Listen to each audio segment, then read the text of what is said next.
Hi, this is Lynn with an honest review of the Cole and Mason salt and pepper grinders. They come in a package of 2, super cute. And what I love most about this product is the appearance is very sleek. It's made of stainless steel.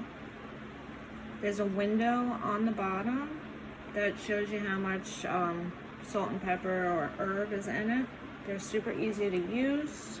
I've seen some shakers with the power button on top, but this one is very easy and accessible with it on the side. I do a lot of cooking, so it's easier for me to maneuver and have quick access with the power button on the side.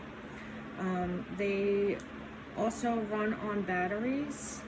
To refill them and get to the batteries, you just pull it up. So the battery's right here, and you just twist this off and you can fill the canisters. So I absolutely love these. Another feature on the bottom is that you can control how much salt and pepper comes out by turning this. And just to give you a little demonstration. So I absolutely love these, and definitely would recommend buying these products. Thank you. This is my review. Have a good day.